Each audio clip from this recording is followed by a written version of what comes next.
Hello, hello, and welcome to the Actual Magician's Bookshelf on Friday, the 20th of March 2026.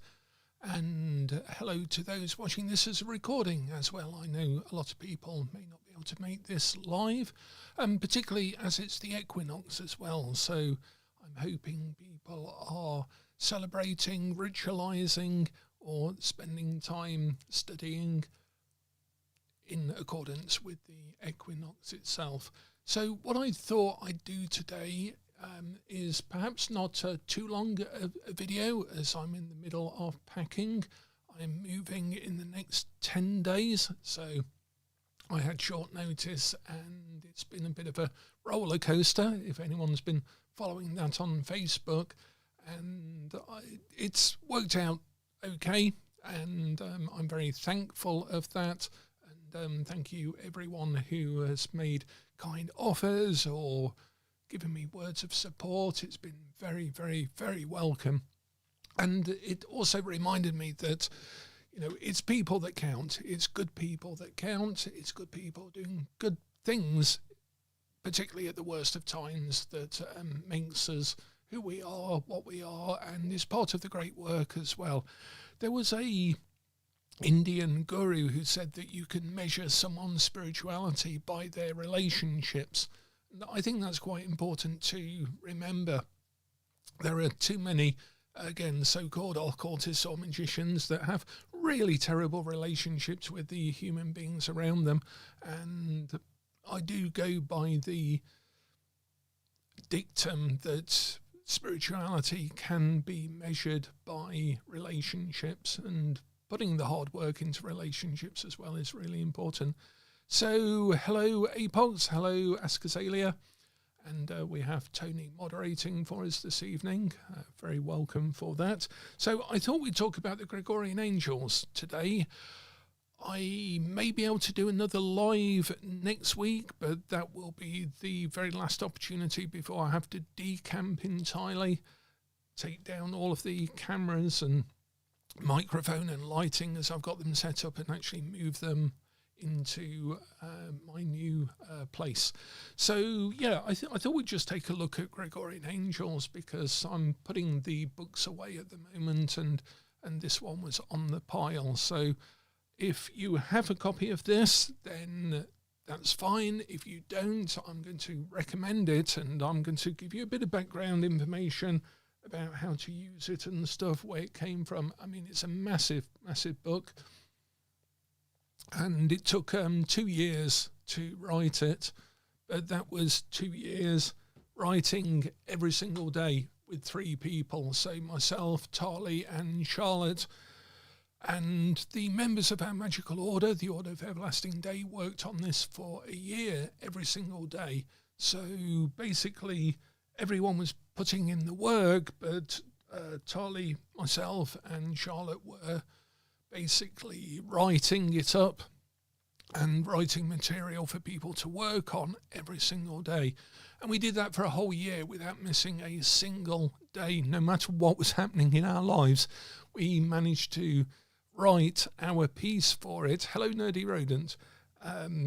Over a year. So this is what makes a book like this, is constant, solid, unrelenting, unremitting, unfailing work, day by day, every single day, and then compiling it. And then what we did was, because the first year of the work had revealed so many potential, so many things in this particular set of working, we only went and did it again for another year, and we then wrote it up in a lot more detail. We tried other things that we had generated in the first year, and so we did a second test run year off the whole system, and again wrote it up. And then I think it took about 8 months to actually edit it and put it together and write some of the sections around it, do the appendix, the reading lists and everything else.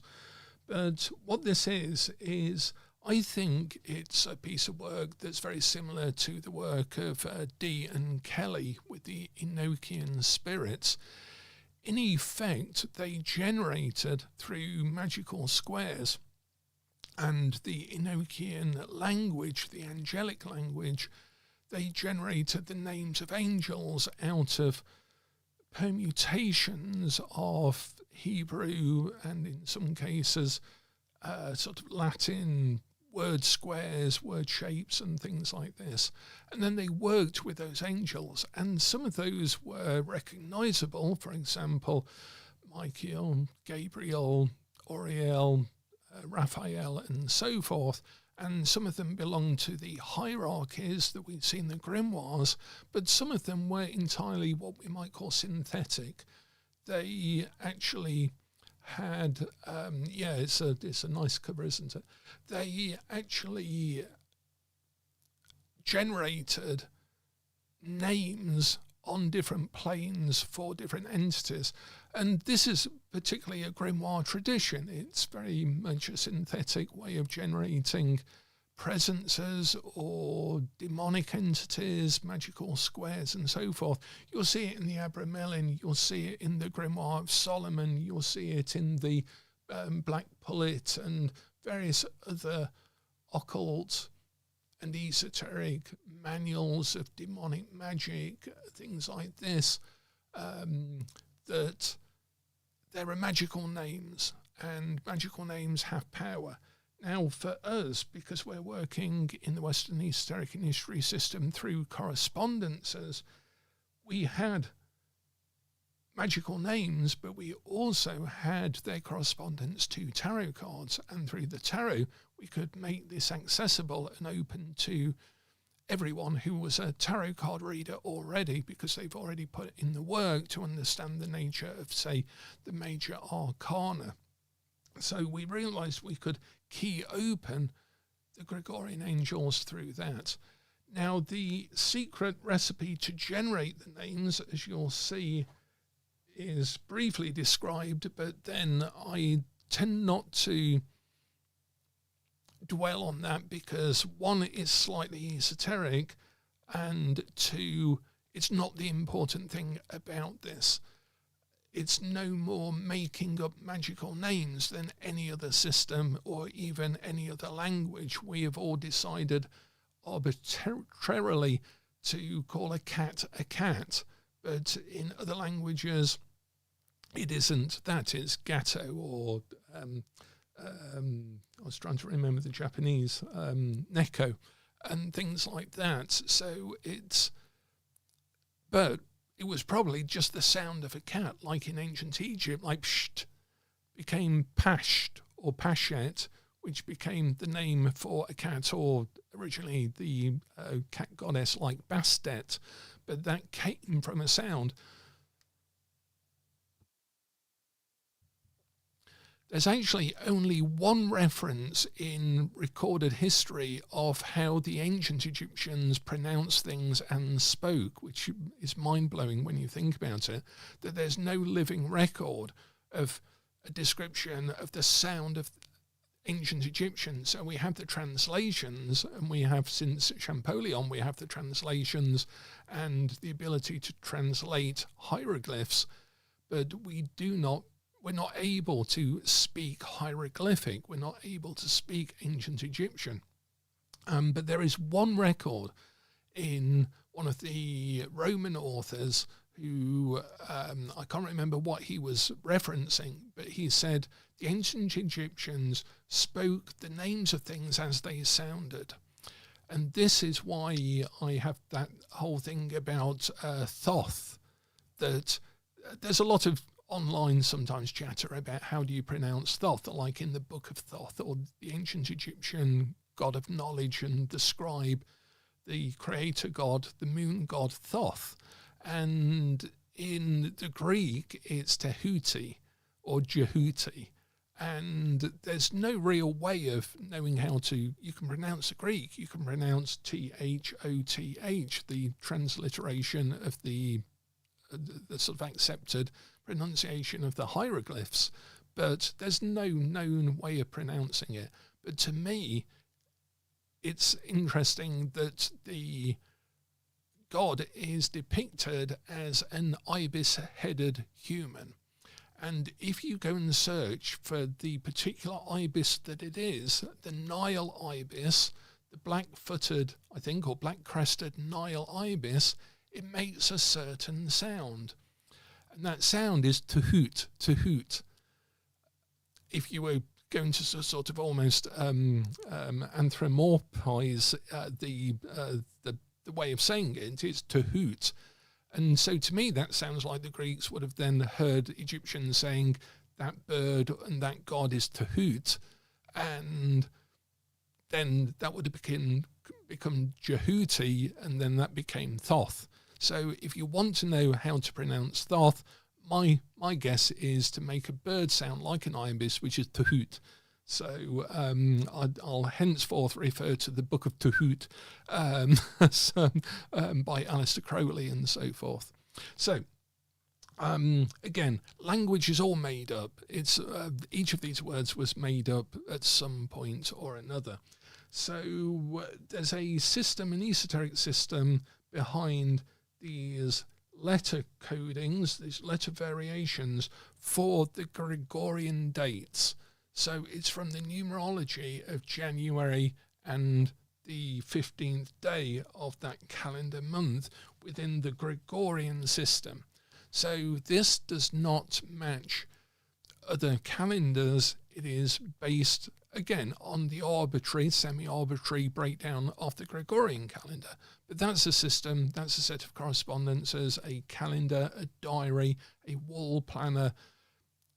Isn't really time as it exists in reality. Writing down the time of a meeting or a dentist appointment is not the same as being in the dentist's chair or being in the meeting. And so all of these are maps, correspondences for each other. So we generated the Hebrew names for the presence of each calendar day, and then we gave a pronunciation guide, a bit like I was saying about Tahoot, and a spelling guide to how each of these angels was ended, like the termination of the name of the angel. So for example, Agail is darkness inviting, and it's the Hebrew letters of Ayin, Yod and Gimel, and that is pronounced Agiel. And then what we've done is we provided the card correspondence for devil, hermit, and high priestess, which is Ayin, Yod, and Gimel, which we know through correspondence in the Golden Dawn system, which is, again, the system that I've used just because it's consistent, comprehensive, and congruent to itself. So does that make sense? We generated Hebrew letters from a take on the numerology of the days in the Gregorian calendar, and then we then had the pronunciation of that as an angel with the terminator of Al, El, Eon, and Ion as well, which are the usual ways of terminating the names of angels, so that's traditional. And then we've got the tarot cards corresponding to the Hebrew letters. That gives us the nature of the presence through correspondence and illustration. Does that make sense as a way of building up this whole register of angels for every single day? And of course, we can look up today. It is March the 20th. And so we find that today is mystery withdrawing, and it's Qui, which is the moon, and two hermits. We actually have a double Yod here, so Qui, and so the presence of today is Qui, and that corresponds to moon, hermit, and hermit, and that is mystery withdrawing. And it was mainly, I think, from memory, it was Tali who generated all of the names from contemplation on the tarot cards themselves to come up with this formulation. For example, mystery offering, or mystery teaching, mystery living, mystery knowing. You can see that the mystery bit comes from the moon, but that's not always a simple correspondence. Sometimes it gets permutated.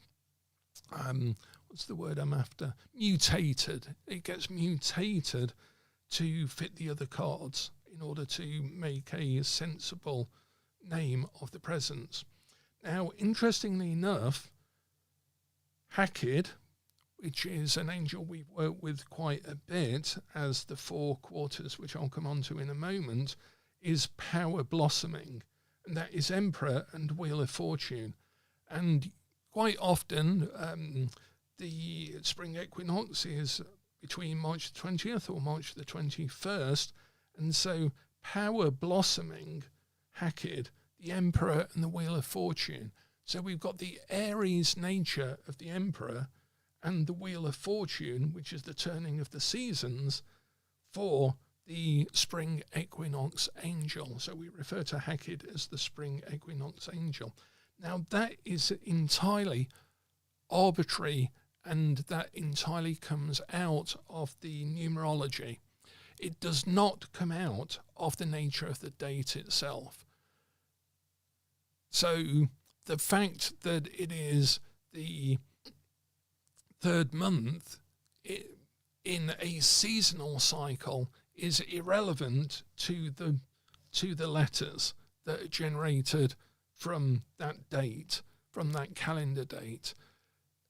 The system doesn't know, I guess is what I'm saying, whether that number 3 relates to winter, spring, autumn. It could be any season, because it's entirely separate to that. It's through the calendar. And as a result, we still get power blossoming for Hakid, for the angel of the equinox, which is bonkers. Now, that's not the only one. There are loads of them. And this is why we knew we had what Lynn Birkbeck calls validation. I think he calls it, the astrologer Lynn Birkbeck, friend. He calls it validation, or there's another fancier word for it. But it's basically a way of knowing you're on the right track, because things manifest within the system itself. So if we take a look at one of my favourites, is October the 31st, which we know is Samhain, Halloween. The system doesn't know that. It just knows that it's the 10th month and the number 31 is associated with it. It generated Otherworld Calling for Samhain, for Halloween. Now, that was Tali's version of it, but she got that from Death and the Last Judgment. Death and the Last Judgment for Samhain, for Halloween. And that is the angel Nishid, Nun and Shin, which correspond to Death and the Last Judgment. So to get something that resonates so strongly to an arbitrary date that we have chosen for Samhain, for the celebration of the dead and so forth, is surely bonkers. I mean, you cannot make sense of that. Oh, and it's Tony's birthday. How excellent. Well, we have in the book things for when it's your birthday. So I'll have a look at that if you remind me before we finish. And another one, I think Christmas Day. What did we have for Christmas Day? Is Temptation Tempering. And December 31st, New Year's Eve, is Life Calling, Ash, Life Calling. So it's really interesting that the angels correspond to the days themselves. Okay, so we even actually have a test here so that you can test whether we're right with our angels. If you're a reasonable tarot card reader, you should be able to match these cards with these dates. So, for example, we do have Death and Last Judgment and Halloween there.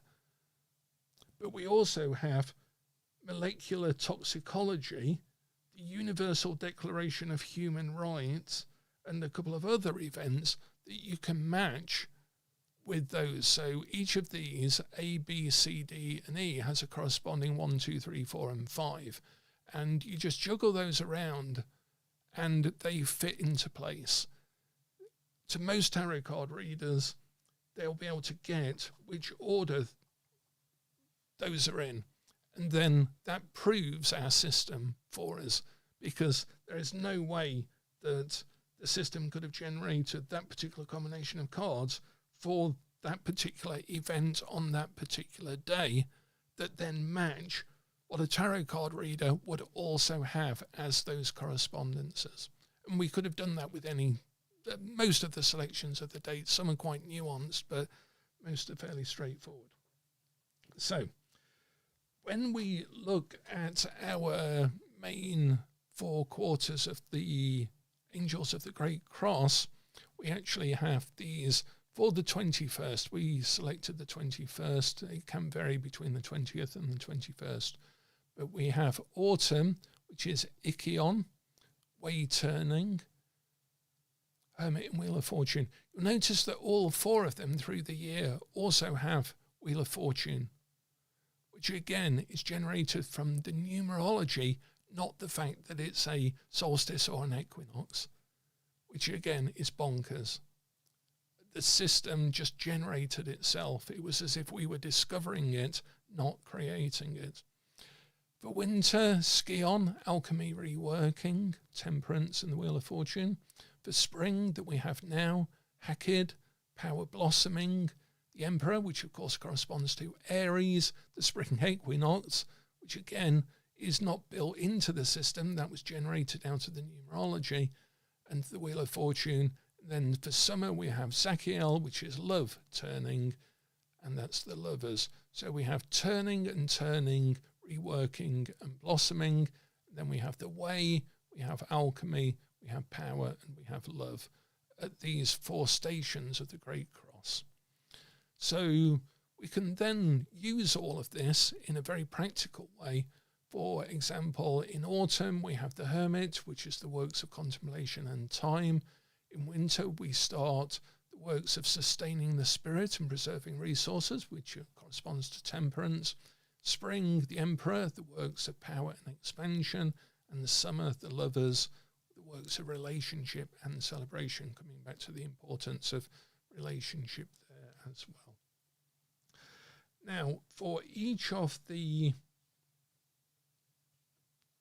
angels, we then generated the nature of the presence and a description, the physicality. Quite often these are quite abstract. I did a lot of those by visioning.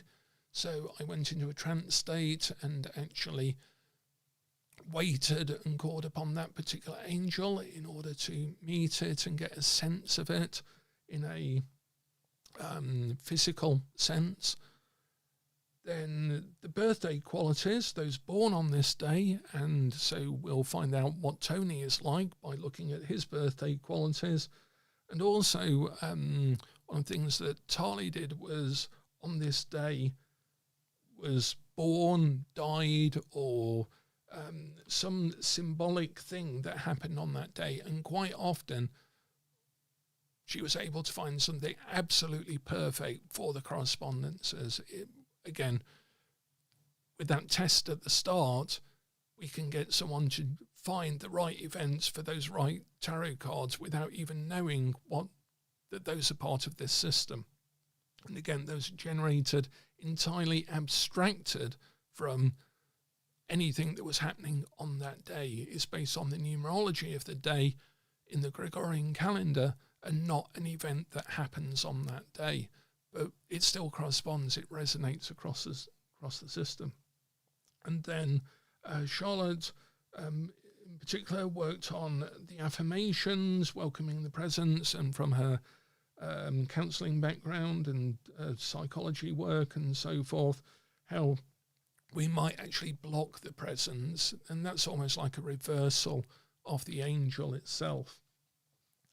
And then between the lot of us, we generated the Oracle of the Angel so that you could actually use this book just to open a page and have the oracle of the angel. So our oracle for all of us, for the collective, as we might say, is the advice is that you will have success. All you need to do is make sure that you have all of the resources needed.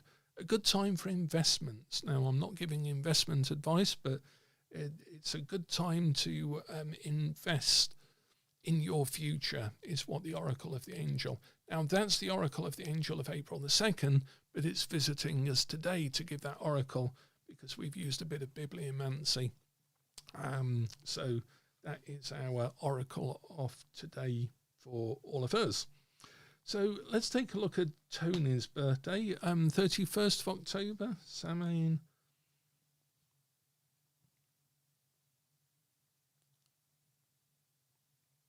Here we go. So, otherworld calling. Welcoming the presents, blocking the presents, birthday qualities. Those born on this day, Halloween, are often called as a result to the so-called supernatural. However, they may decide to ignore this call and live a totally logical life. So there might be a bit of skepticism for someone born on Samhain, that they're drawn to the supernatural, but they like to keep a skeptical approach to it. Does that make sense, Tony? Does that resonate for you? And that's because of the death and last judgment. The last judgment is the way of judging things, measuring things up, being skeptical, being inquisitive and so forth. And death is that call to the other side, to the other world. Yes, I know, Tony, but the book doesn't know. So I'm for the certainly for the audience, it's I think a fitting quality. And again, we could have expanded on that, but we didn't want to go too much into it because, in effect, we're doing a birthday reading or a tarot card reading for someone based on those two cards, Death and Last Judgment. And I prefer this system than the other systems of what's your birth card or what's your year card or what's your name cards or something like that. I use this system because this is entirely tied to our calendar, to the Western calendar, as we use it. We all know what day our birthday is, and so that is built into our experience, our model. We feel 1 year older on our birthday more than we feel 1 year older on any other day when we become 1 year older on that day than we did the year before. And so it's sort of inbuilt into our experience and our reality, the Gregorian calendar. And this is the key to it. This, in effect, is the esoteric structure that generates the Gregorian calendar in the same way it generates and spits out, manifests, produces the angels of those days. It can't not do that because it's all generated out of the same reality according to the same correspondences, the same patterns of reality. So for each of the angels then we have the day, the presence is illustrated by 2 tarot cards or 3 depending on which date it is. Then we've given the Hebrew letters, then the nature of the presence, the birthday qualities, a description of on this day, and sometimes that's discovery, sometimes it's something that everyone knows. We could have gone for on this day is born some obscure footballer or lesser known celebrity or something like that, but it was usually quite clear which event it was resonating with because it was a big event. It was the event that people would know for that date and so forth. Now, Tony's just asking a very good question, which is, if it's the Gregorian calendar, what about the leap years? and that is figured into the system. And in fact, it comes out really strangely and really perfectly as well. So I'll come on to the leap year in a moment. Then we've got ways of welcoming the presence into your life. So you can do a 1 year working with each of the presences, which is really what we did twice over 2 years with about, I think, I can't remember if we had a year gap or just a few months from memory. We started the second year on the spring equinox, I think, and we started the other one on January the 1st and worked through the calendar year, or the other way around. I can't remember. But yeah, we went through it twice. And so when we were welcoming the presence, each of the members of the order welcomed the presence in their own way as part of their own magical work and so forth. And then we were able to bring that in. And if someone had a good idea of how they welcomed or a good experience with, oh, that really put me in touch with the presence of the day on that day, then we reincorporated it into the instructions. So it's really practical, the whole book, and it's a workbook and an oracle book and a grimoire as well. And then we have the Oracle of the Angel, which is a general, almost like a popular, public, global, collective reading for that particular angel. And so, but of course, if you're a tarot card reader, you have the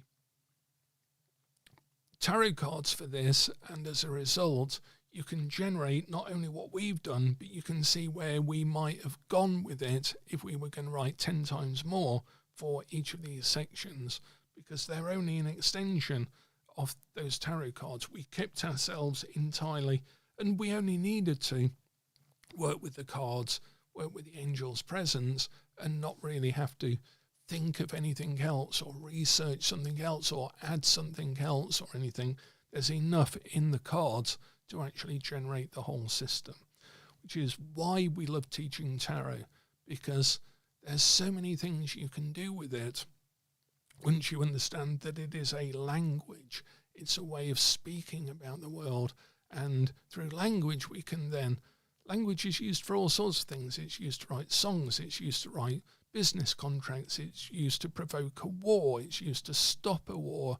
Language is our common way of, again, mutating, relating to the universe itself, inside our heads and spoken and non-verbally through our bodies as well.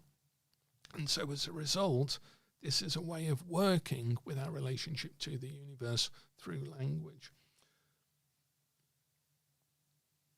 And so today then, let's just take a look at today, and then we'll quickly take a look at the leap year issue and the way we went about working with that and what that generated, because there are so many points in this where we got that validation, confirmation, that's what Lynn calls it, a confirmation that the system was working.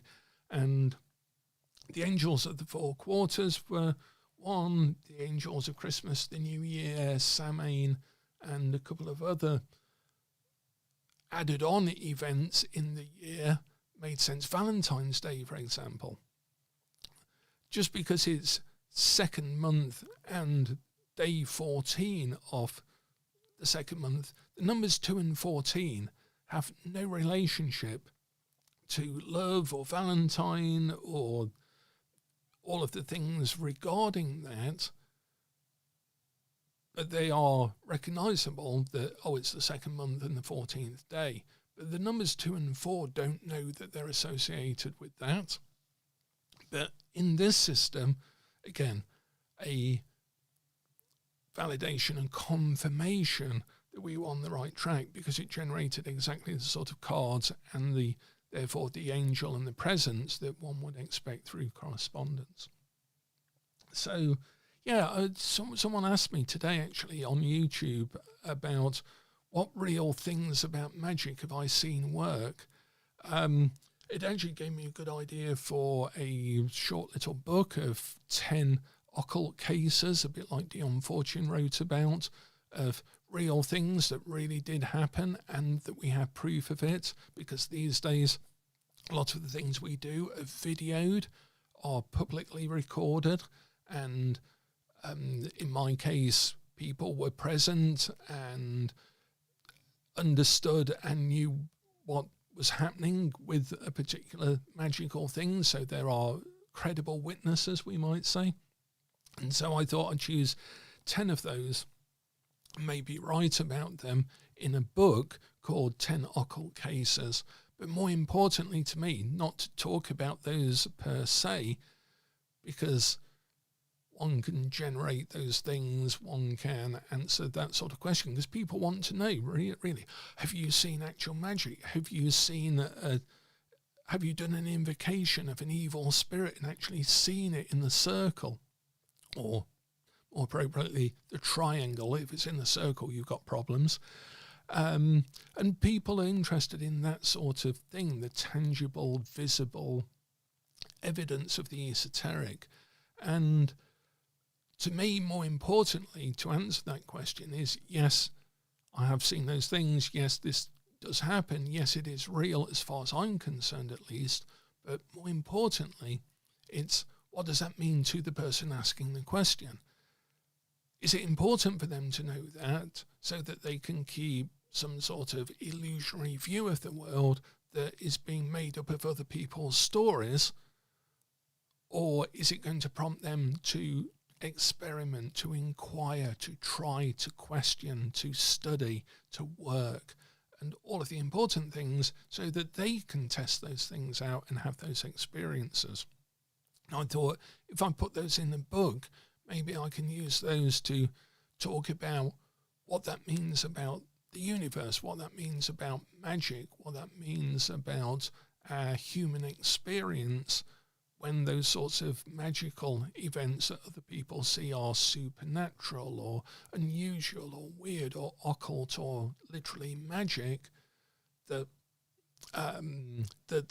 each of those events does teach us something a little bit like that. So, 20th of March, to finish that diversion, this, to me, this whole book is proof that magic works. This was an experience of actually having magic actually work, because there's no way that I or anyone else could have generated what is generated in here unless there is a deep and profound, esoteric, unknown mystery binding the universe together in invisible knots. And this proves it to me. This is evidence of things unseen. It's the definition of faith, that is the evidence of things unseen. And so, yes, we can summon a spirit and maybe even see the spirit in the triangle and have it answer, 3 questions or whatever we might want to do. And that's occult and esoteric, and probably a very significant life-changing experience for someone when it happens to them. But this sort of thing also is the same thing. It's even more powerful, this, because there's no other explanation for it other than Occam's razor is that the universe does work through correspondence, and there is a deeper pattern to things.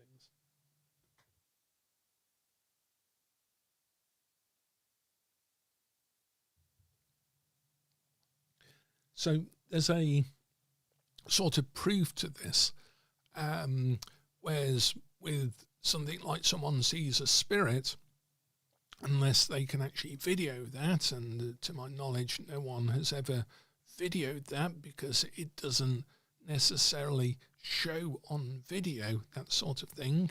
It's an internalized experience that feels as real as reality because you're segueing through different levels of relationship to the universe.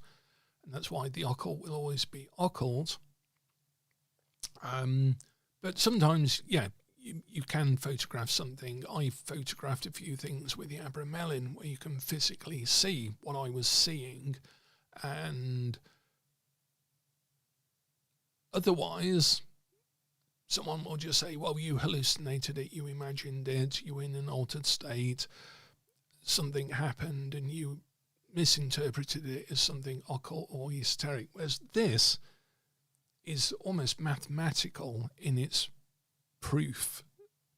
We can't disprove it, but maybe we can't necessarily prove it. There might be other explanations that we don't yet know, but the simple way of looking at it is Occam's razor, that this is generated through some sort of pattern in the universe. So 20th of March then, today is Qui, mystery withdrawing, and it's the closing presence of the lunar realm. So today, on March the 20th, which is today in 2026, the spring equinox, we are closing off the lunar angels. There are cycles of angels within the Gregorian angels, which is also good to work with. We work with the death angels, we work with the lunar angels, we work with the solar angels, we work with the revolution angels and things like that through the whole system. There are lots of layers, a bit like, again, Dean Kelly, Enochian. You can go up through the ethers, you can look at the 30 ethers and explore those, or you can look at the quarter tables and work with those, or you can work with some of the hierarchies of angels within that and so forth. But in the same way, the Gregorian angels, you can do exactly the same. So Qui is the closing presence of the lunar realm, makes the symbolic gesture of closing both his fists and folding his arms about himself. We see him facing away from us, so the back of his head, which relates to Kof, the Hebrew letter Kof means back of the head, and his closed fists, which is Yod and Yod, so the back of the head and closed fists. The angel actually appeared to me in that position. And so I could see the back of his head, he was facing away, and I could see that he had, you can't see it in the camera, but his arms placed around himself and his fists were closed behind his back. And it wasn't until afterwards that I realised, of course, that Kof means back of the head, and Yod is like a closed or clenched fist in Hebrew. It's even the shape is a Yod that makes that seed or that closed fist, whereas Kaf is the palm of the hand.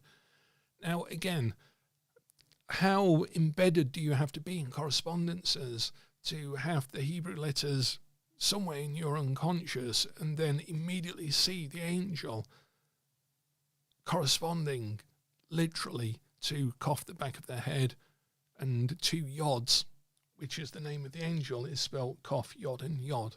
That makes sense. So the physicality of the angel, the presence of the angel. I often say that angels are very different to humans in that angels are entirely their presence. Human beings, we represent ourselves through our physicality, our body, our voice, our history, our sense of identity, our language, our actions, all sorts of other things. And our presence is sort of carried inside all of that or shown through that. An angel is entirely the other way around. An angel doesn't have any of those qualities at all. They are entirely known through presence. And that presence has a quality, but it's the quality of the presence. And it only exists as presence and your relationship to that presence. It needs no other voice, word, symbol, manifestation or anything else. So again, when we're talking about seeing an angel in that way, we're seeing the angel as representing in physicality the Hebrew letters that make up the spelling of their name in this case, but it's actually the presence of the angel that is the quality of it. So it says, what is unspoken will remain unspoken. What is not yet known will remain unknown. Mystery withdraws into itself. There is silence for now. In front of him is the gate of the realm of power, radiating with light, force and energy. Let us go through that gate, out of the shadow and into the light. Qui wears a crimson robe, green, yellow belt and sandals of the same colour. Again, for the description of the where the angels weren't entirely ephemeral, for example, some of them are like black beams of light irradiating within a cubic sphere or some other abstract nature, some are floating realms of eyes and all sorts of other things, but where they're personified in a human form, their garb is, again, I used a Golden Dawn system from the sort of making of talismans and things like that to get the colours and the way that the angel is described. The Golden Dawn actually had a good system for that. Hello, Jack. You're joining us just in the last 15 minutes of a discussion about the Gregorian angels, and you can catch up in the recording as well if you're interested in what we're just finishing off with. So the Gregorian angels are 365 angelic presences that manifest as the presence of a day. They resonate to the things that happen on that day, to the quality of the people born on that day. And so this in effect is at one level, and I use the word very loosely, your guardian angel in the sense of your birthday, your calendar day. So anyone born today, their guardian angel in terms of the Gregorian angels, not their holy guardian angel, is Qui, which is mystery withdrawing. And again, you can actually then visualize the angel, you can make a relationship with that angel, you can ask that angel what gift you can give the angel in your outside life to work better and with more respect and resonance and awareness and appreciation of their quality, to bring that into the world around you, and so on, and actually form a relationship with the angel of the day. And that's what we did in our magical order. So Jack, who's joining us just in the last 10-15 minutes, we actually worked with this, with a magical order, for 2 years, with maybe a few months in between, every single day together as a group, writing it up as we went along. And that's why it's such a massive book. So just to quickly, and of course we've got the sigils. I forgot to mention the sigils. Charlotte did all of these. These also exist in colour, and we give descriptions of how to actually easily generate them in colour. But these are the actual angelic sigils. So let's just, if I look at them too closely or too many, I get an instant headache because they sort of activate weird things. March the 20th, this is our sigil for today. So this is the sigil of our angel of today. You can see how it's sort of like spiking up in order to make it like a very spring equinox with this one. Looks almost like a ploughshare, getting ready the land and so forth. But again, we can use these sigils to actually activate the qualities. So if you wanted a particular angel or spell for better finance, better health, better relationship, better whatever, or some release from something, like a release from a self-imposed curse of anxiety or depression or something like that, then you find the relevant angel and you can use the sigil as well. So again, this is a massive, full-on modern grimoire. We also give rituals, for example, the ritual of way turning to do on September the 21st, the autumn equinox, an angelic New Year's ritual, and all of these things are generated entirely out of the correspondences of the Hebrew letters, the Gregorian calendar, and the tarot cards. So the more you understand about tarot, the more you can actually use that within this. And even if you don't, this will give you a way into tarot that is like nothing else, because we're going on the core qualities and applying those to real life, to everyday life as well. Some intermediate and advanced work. I show how you can use some gematria on it, and then we close here with the closing of the cross. As Ekion closes the timeless way, as Skion reworks existence to its ending, as Hakid bounds life to their will, and Zachiel seals all with love. In the holy name of the four great angels of the cross, our work here is done. So, so that is the Gregorian angels, and that is a bit of background behind the scenes as to how it was created, what work we did, and I'm just going to close with the leap year because it's a weird one. So let's take a look. I think I actually explained it somewhere in here, the calendar, the Opus Gregorius, as we called it, the chain, the gates, how it relates to the Holy Guardian Angel, your personal shadow angel. It's also described here as well.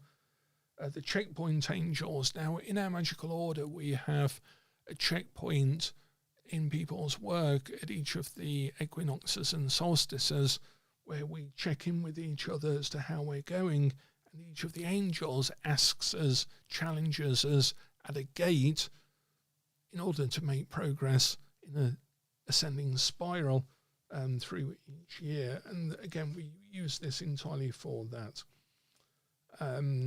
We also have concords, constellations, that's some more advanced work, variations, and so forth. So let me just see if I can find. Here we go. So a stranger angel. I did remember writing about this. So the angel of the leap year, the day of 29th February, is appropriately a strange angel. The structure of the numerology and correspondence reveals this angel as the oddly named Quig. Yes, we like Quig. Illustrated by moon and moon, corresponding to the doubling of the letter Kof in Hebrew. So the leap year angel, 29th of February, is Quig, and this weird angel, weird presence, and it corresponds to a doubling of the moon. It's like the moon reflecting the moon reflecting the moon. So the order worked to provide varying descriptions as to how this might feel to us, how the presence of this day would manifest. We here collect several of these accounts. So within the magical order, depending on which person was working in different ways, some people were doing dream work, some people were doing ritual work, some people were doing contemplative work, all sorts of things. So Quig, for example, is the angel of liminality, which fits the whole nature of the leap year. Someone said, I wondered what moon and moon would bring. I was not particularly looking forward to finding out. I experienced it as a day of reflections and possibilities, but with no grounding. It's a good day to consider multiple options, but not the day on which to make a choice. Someone else said, the presence of this angel feels to me like a vista which opens to a vast space, sparking with innumerable possibilities. It is as if the stimulation to inner vision is strong with potential, but requires a firmly grounded vehicle for successful reception or communication. The double moon illustrates a state where one does not know if one is waking or dreaming. If one takes these things too seriously, lunacy is just around the corner. So, again, Quig, moon and moon, how fitting for the odd, interstitial, liminal, borderline leap year that is the little glitch within the Gregorian calendar that rectifies the year from year on year. And through tarot, correspondence says that is a doubling of the moon. It's a moon, moon, moon, reflecting moon, moon, and moon. So that's how it worked. But again, we stuck to the system. The system explained how to generate the leap year because it was just the numerology through a certain way of doing the numbers to correspond to the Hebrew letters that generated Quig. And I don't think there's any other angel named similarly to Quig. We didn't even want to make it Quigion or Quigiel or Quigial or Quigel or anything else. It was just literally Quig. So it's, again, more like a trickster presence, a liminal presence, as much as it is an angel, as much of any of these are angels, or as much as any angel is an angel. So any questions as we just close in our last 5 minutes? That is the Gregorian angels. It's the result of an actual magical order of actual magicians doing actual magic, not for 1 year, but for 2 solid years as a group, and then generating it following the rules of magic, the hierarchies, the correspondences, the use of the sigils, the use of psychological work, the use of seeing patterns in tarot cards, the use of Enochian style working, of inner vision, of all sorts of things. And that generated what is, to my knowledge, the only modern grimoire of its type or kind. I think most people, they like to work with the existing angels and the existing hierarchies. You can do many courses in PGM or grimoire magic or Solomonic magic and so forth. But once you've done all of that, I think it's quite interesting to then realize that all of those systems are ways of relating to the world through correspondence and tweaking, hacking your, not, I don't like this phrase hacking reality or anything. You can't hack reality any more than reality is hacking you. But you can certainly hack your relationship with what is manifesting in your universe and presents itself as your everyday reality. And that is where magic happens. That is when the magical spell works, when the invocation works, when you get the result that you're after, or you divine, prophesy, oracularize something that then happens.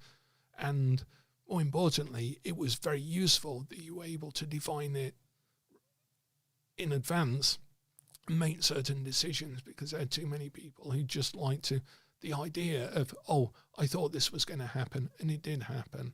Well, so what? That's next to useless. In fact, that's worse than useless, because unless you do something about it or it's useful to you, then all you're doing is saying, yes, that happened. And everyone else knows that. It doesn't matter in what order it particularly happens. Oh, and thank you very much. Just a thought. I'm very glad it's useful information. And that's hopefully what this channel is all about. Actual magic with actual results that you can actually use if you want to be an actual magician. That's really what we're after with this, and not just going on a course in order to learn how to do something without the bigger context, the life work of initiation within that. Each of these things is separate in itself, and that's perfectly fine to study and to understand and to experience, but it is so important to use it as part of a chained hierarchical journey through initiation, through understanding, through a more consistent, congruent, and comprehensive relationship that you have with the world. Not me, not some teacher somewhere, not anyone else, but just you. It's your magic, your life, your world, and here's one of our views of doing it, and maybe a good map that you can use for a while when it suits you as well. So thanks a lot, and Tony's given us a good suggestion to talk about magical protection, and that is something that a lot of people ask about. Magical attack. I once had a terrible conversation with someone, and they were telling me about their hunting parties that they would go on. And this wasn't a hunting party in the same way that that you might think. It was actually an astral hunting party. And yeah, I had a very weird conversation with, again, a so-called magician who seemed to think that it was all about astrally hunting down people or something weird like that. And I thought, actually, the magical protection is wasted on someone who is now in the state where they are spending most of their life visualizing, hunting other people down on the astral, and then telling other people about it as if that is going to make some sort of sense or some social capital or something else other than, in this case, me, make them think, yeah, I don't know what you're doing, but that is not what I'm interested in. And yeah, so there are lots of layers to magical protection that we can talk about very, very usefully, because it's not what people think.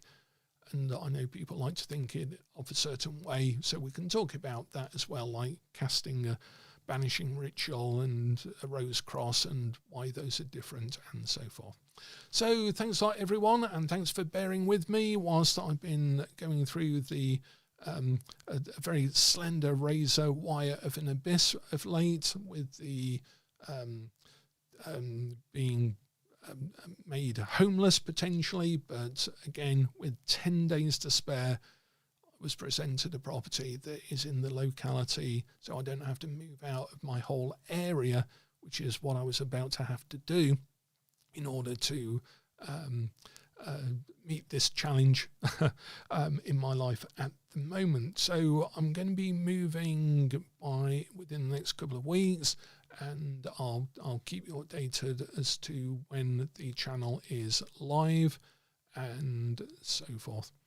Okay then, so hopefully next week will be the last from this location, and then there might be a week gap, maybe even a 2-week one, but I'll be able to do a load of lives from the lake. I'm looking forward to being able to just walk down to the lake here in Keswick, and we can do a live and just look at the lake whilst we're chatting and discussing.